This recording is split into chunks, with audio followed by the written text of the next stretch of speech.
Good morning students. तो आप लोगों का हाफ ईयरली के एग्ज़ाम के सिलेबस क्लास टीचर से आप लोगों को शायद मिल जाएगा। तो आप लोगों का हाफ ईयरली एग्ज़ाम के एग्जामिनेशन का जो पहला चैप्टर है घड़ी का इतिहास अर्थात घड़ीर इतिहास, घड़ी की करे तैरी হয়েছিল বা কি হয়েছিল उस घड़ी के इतिहास चैप्टर का आज है फर्स्ट पार्ट।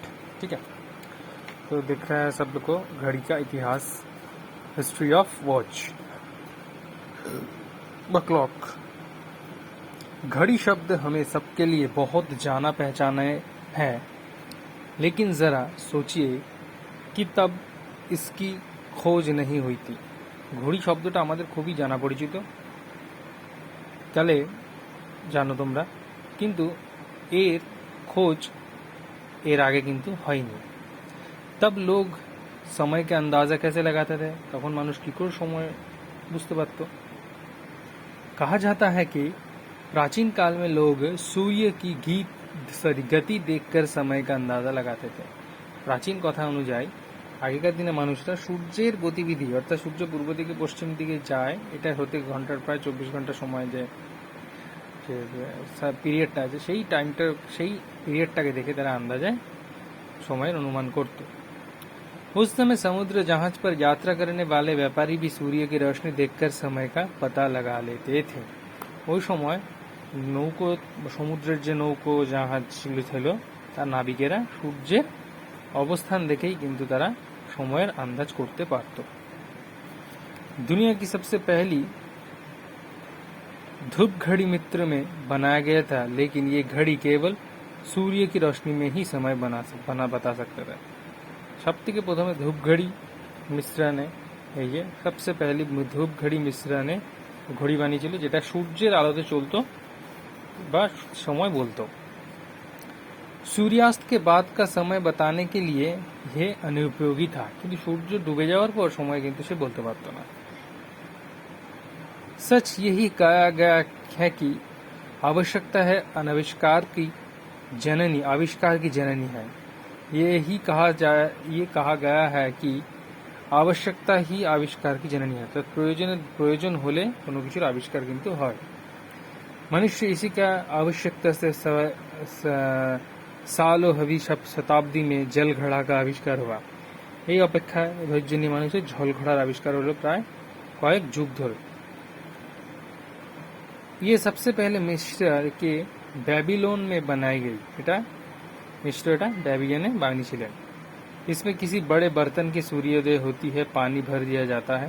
किसी बर्तन में सूर्योदय होते ही जल भर देवा है, जो नीचे की सुखाव में बूंद बूंद करके टपकता रहता था।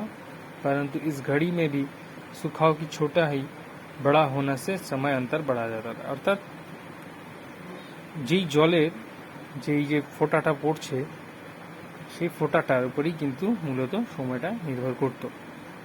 অর্থাৎ ওই ফোঁটাটা যদি যত বেশি পড়বে, শুকনো যত তাড়াতাড়ি শুকনো হবে এবং তারপরে যত তাড়াতাড়ি পড়তে থাকবে সেই অনুযায়ী কিন্তু সময় বলা হতো। शब्दार्थ क्या है? अंदाजा माने अनुमान, गति माने चाल, अनुपयोगी माने यूजफुल नॉट यूजफुल बेकार, आविष्कार माने डिस्कवर खोज, जननी माने जन्म देने वाली माँ मदर, एंड सुखाव माने হচ্ছে छेट। नेक्स्ट क्या है देखिए, इसके बाद रोम में रेत घड़ी बनाई गई। रोम में रेत घड़ी बनाने गए क्वेश्चन কিন্তু শর্ট কোশ্চেন এর জন্য যথেষ্ট ইম্পর্টেন্ট।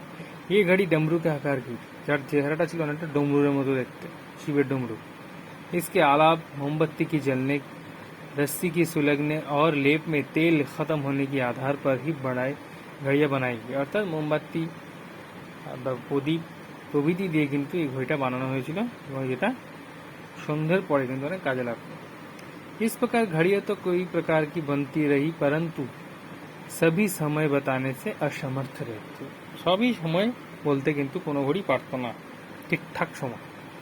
काल पूंजी से चलने वाली घड़ी कब और किसने बनाई ये कहना मुश्किल ही, किंतु जैसे तरह की घड़ी हम आज पहनते हैं वैसे पहले घड़ी पहनने वाले आदमी थे। प्रसिद्ध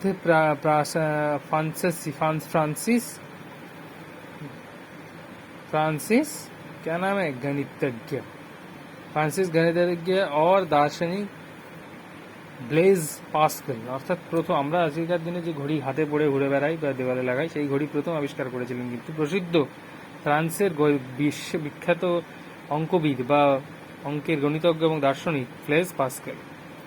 ये कैलकुलेटर का भी आविष्कार माना जाता है। इन्हीं कैलकुलेटर आविष्कार करेছিল, কিন্তু প্রচুর ছোট কোশ্চেन কিন্তু পাবে এখানে। लगभग 1650 के आसपास लोग घड़ी जब में रख कर घुमा करते थे, ब्लेज पास्कल ने एक रस्सी से इस घड़ी को हाथेली पे बांध लिया। যে ঘড়ি আমরা আজকে হাতের ওয়াচ রিস্ট ওয়াচের বেল্ট বলি, সেই বেল্টটা নিয়ে দিয়ে প্রথম ঘড়িটা কিন্তু হাতে বেঁধে দিয়েছিলেন নিজের, তারপরে কিন্তু হাত ঘড়ি আবিষ্কার হয়েছে। उनके कोई साथियों ने उनका मजाक भी उड़ाया, लेकिन आज हम सब हाथ में घड़ी पहनते हैं। তার বন্ধু বান্ধব এটা দেখে যথেষ্ট মজা করেছিল, কিন্তু আজকের দিনে সেই ঘড়ি পরেই আমরা কিন্তু ঘুরে বেড়াই। पहले चाबी भरने वाली घड़ियां बनती थी। প্রথম দিকে চাবি দেওয়া হতো, সেই চাবি অনুযায়ী ঘড়ি চলতো। जिनकी जगह अब कवर्ट्स में ऑटोमेटिक तथा इलेक्ट्रिक घड़ियों ने ले ली, কিন্তু যাদের পরিবর্তে এখন ইলেকট্রিকের ঘড়ি চলে এসেছে। वास्तव में कवर्ट्स के एक प्रकार की क्रिस्टल है, मतलब এটা ধাতু থাকতো, जिसमें साथ ही रुपए की यांत्रिक गुण उपस्थित रहती है, যার মধ্যে রূপী गुणगावली থাকে। एक खास तरह की क्वार्ट्स घड़ी सेकंड के 1,00,000 हिस्से के भी नाप सकते हैं, যে ঘড়িটা কিন্তু 1 সেকেন্ডের অনেক ছোট ছোট হিসাব কিন্তু নিতে পারবে। তো এই পর্যন্ত মোটামুটি আজকে থাকছে। তোমরা ভালো করে দেখবে ঘড়ির ইতিহাস, যে গল্পটা ভালো করে পড়ো। প্রচুর ছোট ছোট প্রশ্ন কিন্তু আছে। আমি পরের দিন যখন ক্লাসে এই চ্যাপ্টারের উপরে কুইজ নেবো, তখন তোমরা দেখতে পাবে যে প্রচুর ছোট ছোট কোশ্চেন কিন্তু বেরোবে। এবং সবার কুইজ নেওয়ার পর পড়াশোনা যদি ঠিকঠাক দেখি, তাহলেই কিন্তু আমি পিডিএফে ইম্পর্টেন্ট কোশ্চেন অ্যান্সার্স দেবো। ওকে, গুড বাই।